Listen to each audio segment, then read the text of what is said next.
E aí, pessoas, bom dia, boa tarde, boa noite, tudo beleza? Tudo tranquilo? Como é que estão as coisas? Tudo em paz? Tudo legal? E aí, como é que tá a vida? Tudo bacaninha, né? Tudo na mais perfeita legalidade, tudo tranquilo? Ó, antes de qualquer coisa, sou Paulo do canal Paulo da Arma 1970, beleza? Ó, eu sou Paulo do canal Paulo da Arma 1970. Curte o vídeo, se inscreve no canal e comenta, beleza? Já, ó, tem aqui um material aqui, ó, de prima, a segunda parte do Isaac Asimov, Fundação e Império, beleza? Vou falar um pouquinho desse material aqui, tranquilo? Beleza? Ó, estamos aqui, curte o vídeo, se inscreve no canal e comenta, tranquilo? Valeu!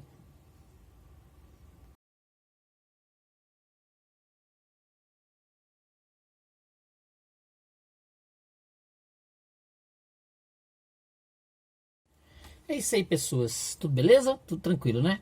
Há um tempo atrás eu fiz a primeira parte, né? A primeira parte do Fundação, que são três. Fundação um, Fundação Império e segunda Fundação, né? São três partes dessa maravilha aqui do Isaac Asimov. E eu tava devendo a segunda parte.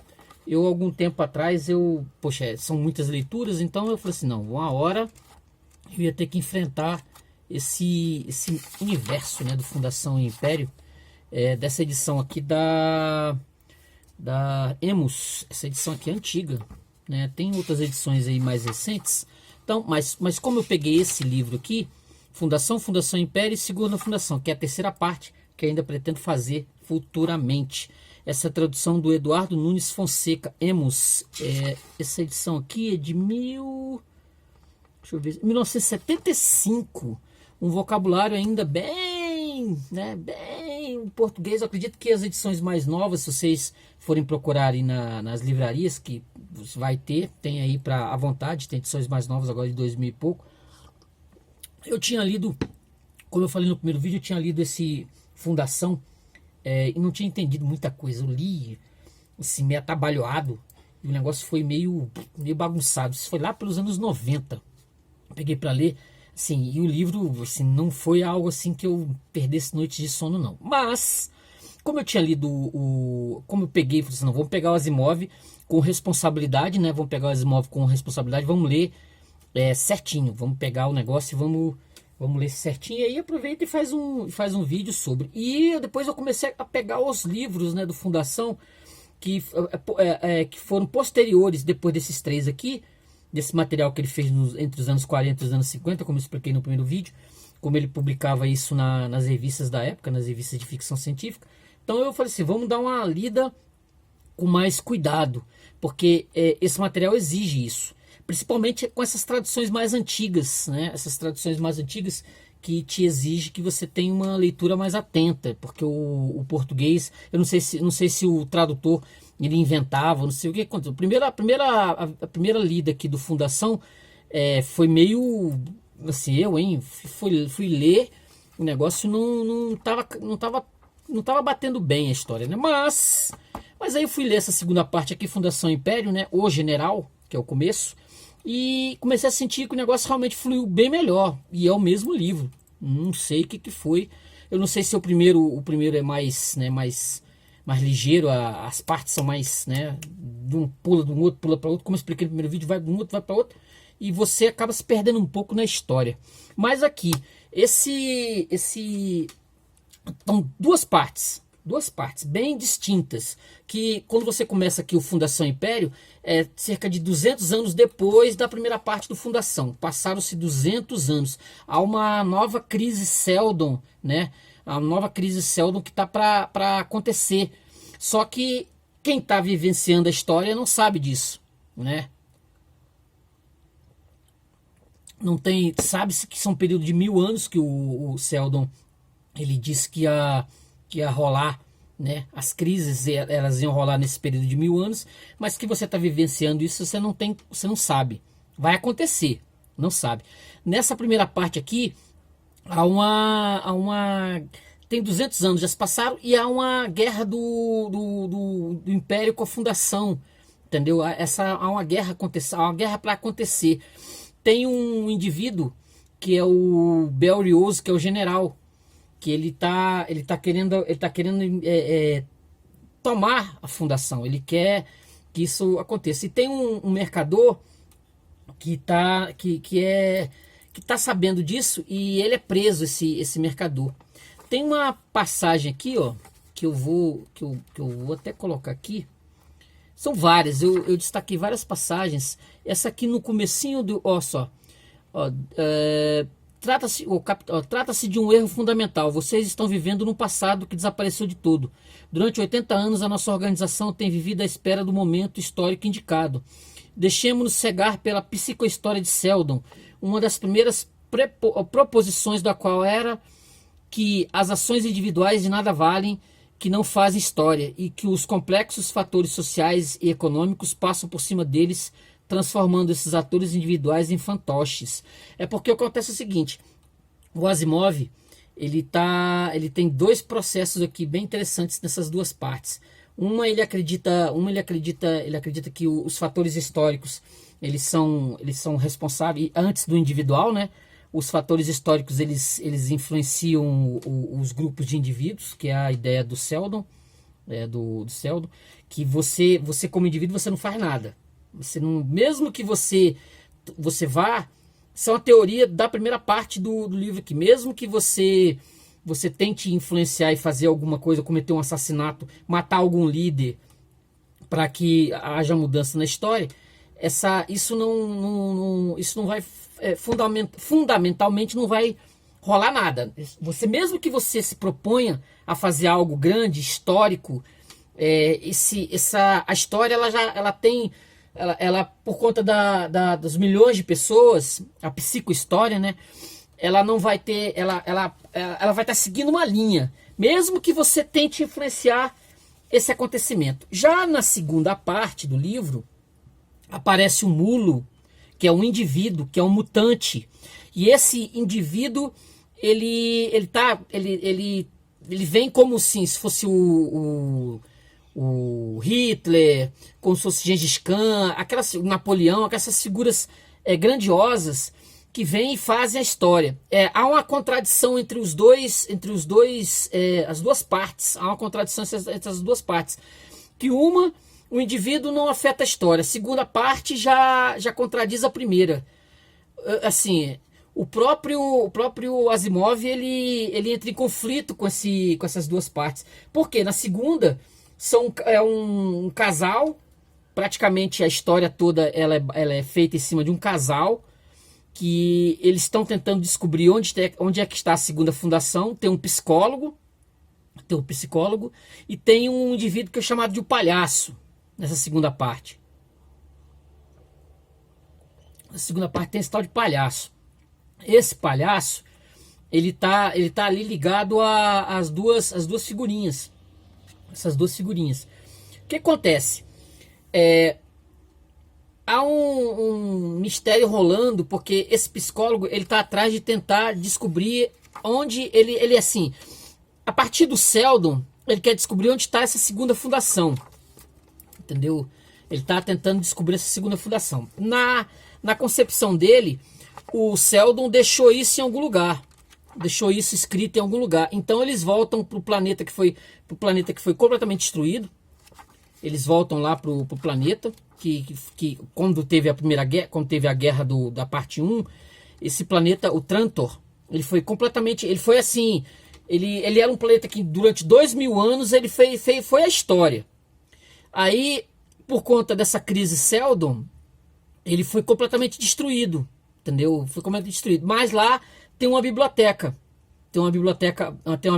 Tem arquivos lá, e esse psicólogo ele vai lá dar uma pesquisada, e ele chega a descobrir onde é que está essa segunda fundação, que é o tema do terceiro livro, entendeu? A segunda fundação. Só que acontece algo que eu obviamente não vou revelar aqui. Olha só, essa parte do psicólogo é bem interessante. No capítulo 15, o psicólogo, olha só. Havia razão para o fato de se dizer que o elemento conhecido como ciência pura era a forma de vida libertadora na Fundação. Na galáxia onde a predominância e até a sobrevivência da Fundação continuava garantida pela superioridade de sua tecnologia, embora a despeito dos grandes acessos de valorização da força física no último século e meio, estava ligada ao cientista uma certa imunidade. Era necessário e sabia-o. Do mesmo modo, havia razão para o fato de Eblin Miss, que é o psicólogo, só aqueles que não o conheciam lhe acrescentavam o título ao nome, ser a livre forma de vida da ciência pura da Fundação. No mundo onde a ciência era respeitada, ele era o cientista, com maiúscula e sem sorrisos. Ele era imprescindível e sabia-o. E por isso acontecia que quando os outros se ajoelhavam aos seus pés, ele recusava a homenagem e acrescentava estrepitosamente que os seus antepassados no seu tempo não dobravam os joelhos diante de nenhum fedorento prefeito civil. E no tempo dos seus antepassados, o prefeito civil era eleito de maneira regular e era obrigado a andar quando havia vontade, e as únicas pessoas que herdavam alguma coisa por direito de nascimento eram os idiotas congênitos.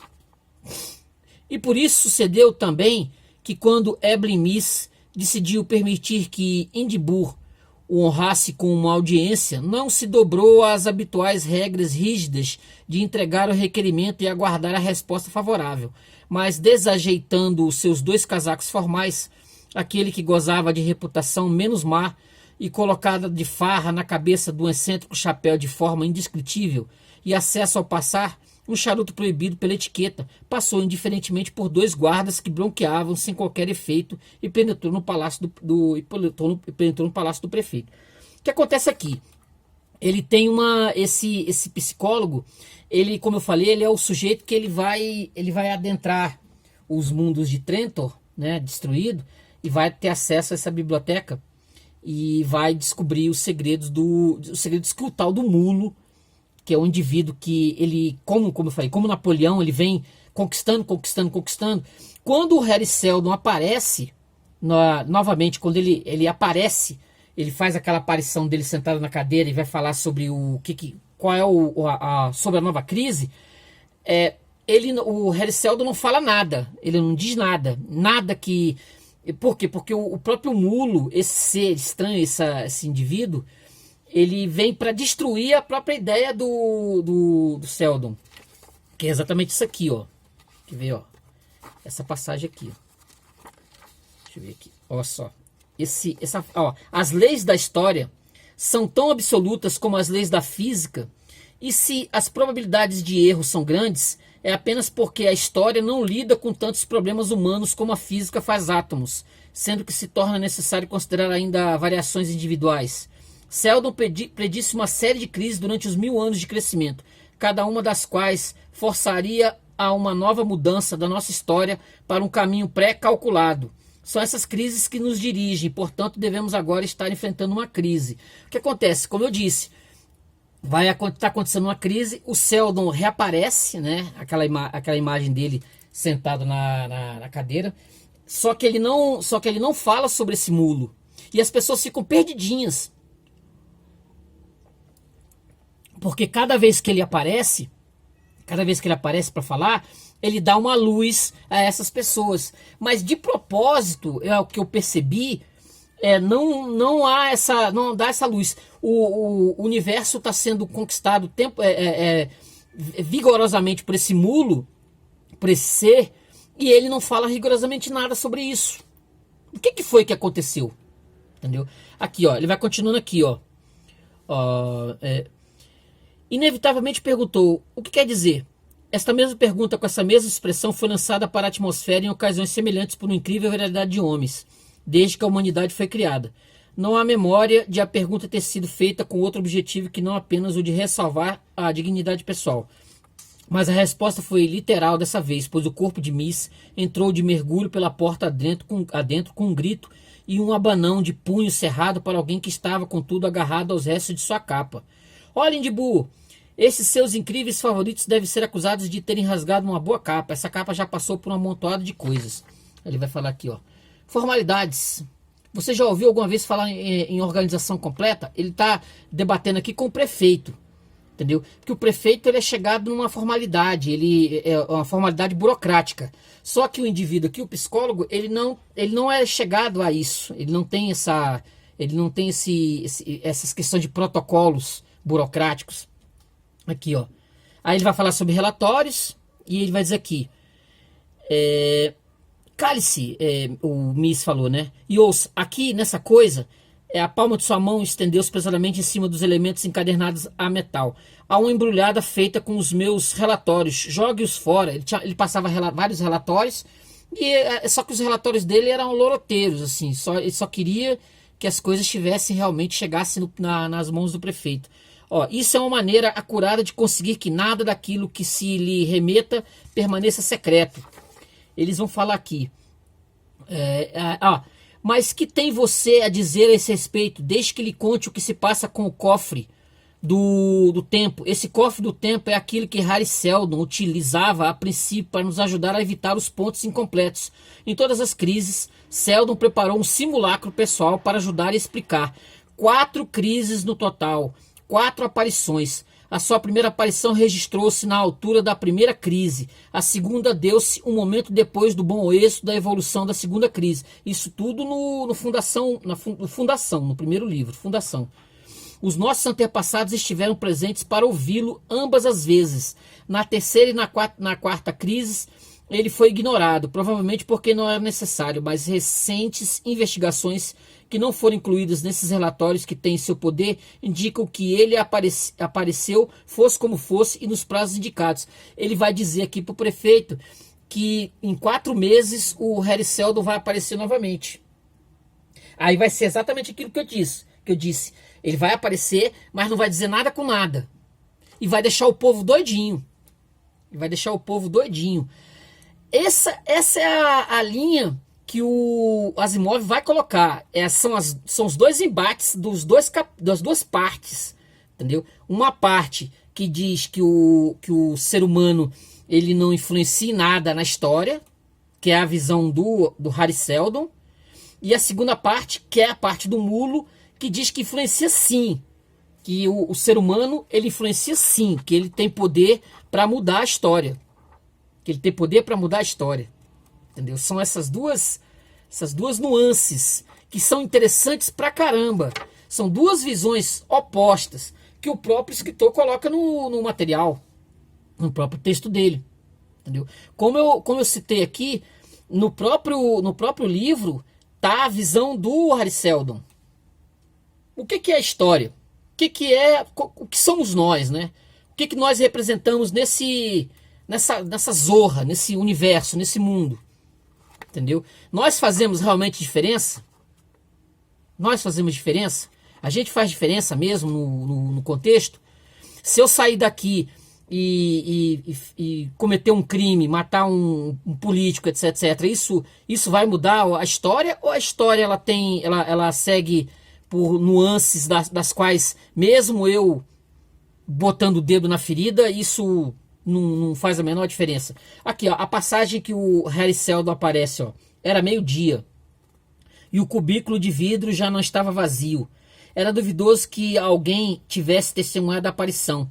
Era uma perfeita ruptura. Um momento antes não havia ali ninguém e no momento seguinte já lá havia alguém. No cubículo estava uma figura numa cadeira de balanço, velha e rabugenta e rangente, da qual se levantava uma face enrugada com olhos brilhantes e vivos, e cuja voz, quando falou, era a coisa mais viva que possuía. Havia um livro colocado no seu regaço e sua voz ressoou repousadamente. Sou Hari Seldon. Falou no meio de um silêncio atroador devido à sua intensidade. Sou Hari Seldon e não sei se está aqui alguém, pelo menos servindo-me do mero sentido da percepção, mas isso não tem importância. Receio, todavia, que se verifique um colapso no plano. Pela primeira vez em 3 séculos, as percentagens de probabilidades de ausência de desvio são de 9,4,2. Aí ele vai falar e o povo vai ficar igual barata tonta. Porque está acontecendo já uma crise. Já. Quando ele aparece aqui, o mulo já está lá conquistando os planetas. Já está rolando a crise. Mas aqui ele não diz nada sobre nada. de coisa sobre coisa. Entendeu? Essa segunda parte, ela assim, me deixou curioso para ver a respeito exatamente sobre deixa eu ver aqui, sobre a segunda fundação, porque quando termina aqui tem algo, deixa uma ponta já solta para a segunda fundação. Como eu falei no negócio do psicólogo, ele tá atrás de descobrir, e esse vai ser o mote para essa terceira parte, que eu tô doido para começar a ler. Rapidinho. Então, ó, eu falei um pouquinho, Isaac Asimov, Fundação, só que Fundação e Império, tá? Fundação e Império, que a primeira eu já fiz, tem vídeo no canal, assista. E já eu vou começar a ler a terceira parte, porque a saga do Fundação é gigantesca, tem livro até os anos 90. E essas 3 partes aqui foram escritas entre os anos 40 e os anos 50, como eu falei no vídeo anterior, beleza? Ó, curte o vídeo, se inscreve no canal e comenta. Canal Paulo Dharma 1970, comenta o vídeo, se inscreve, beleza? Estamos aqui já com mais um material aí bacaninha pra gente aqui, beleza? Valeu, até a próxima, tchau!